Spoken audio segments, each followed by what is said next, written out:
Vous connaissez le principe. Toute la semaine, nos reporters, Florian Chevalet et Nicolas Roper, vont aller à votre rencontre pour parler politique à 2 semaines du premier tour.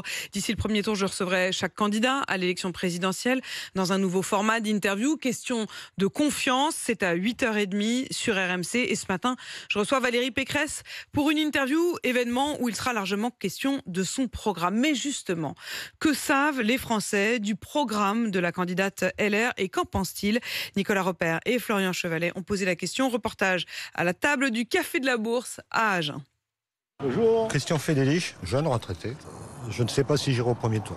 Quand vous voyez cette photo, qu'est-ce qui vous vient en tête? Valérie Pécresse, pour moi, elle n'a pas la stature, elle n'a pas les épaules. Ou alors il faudra qu'elle soit très entourée. Plus jeune, c'est tout à fait ma fille. Je lui disais à ma fille, mais t'as quelque chose de Valérie Pécresse. Je m'appelle Christiane et je suis retraitée. Et avant d'être retraitée, j'étais assistante sociale.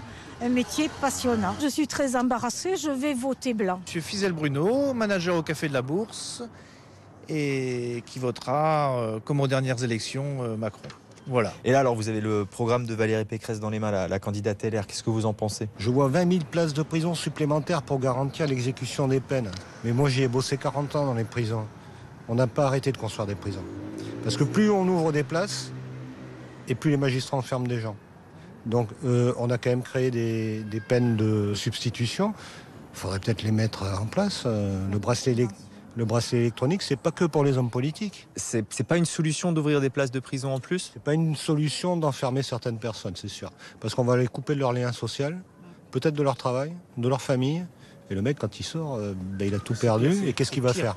Ils sont encore plus désocialisés après qu'avant. Ah oui. Si c'est 20 000 places n'importe comment pour entasser les gens et pas préparer leur sortie, je vois pas l'intérêt de gaspiller de l'argent.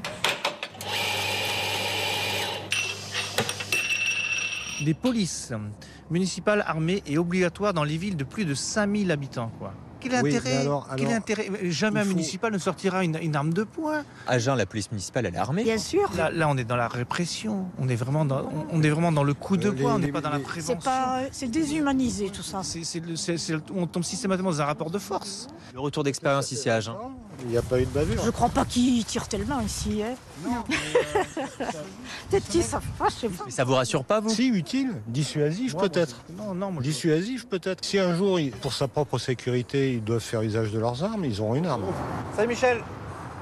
Ça va? Avec ce qu'on a dit, les quelques lignes là de programme qu'on a entendu, est-ce que ça vous a convaincu? Ils ne nous proposent pas de changements radicaux, je crois. Ah oui, c'est dans la continuité, de toute façon. C'est du réchauffé. N'importe qui peut dire ce qu'elle dit là. Hein. Personne ne souhaite qu'on ne punisse pas les gros délinquants et que les policiers se fassent tirer dessus, personne. Mais il y a d'autres problèmes quand même dans la société. Moi, ma devise, c'est qu'on ne va pas forcément voter pour le meilleur, mais pour le moins mauvais.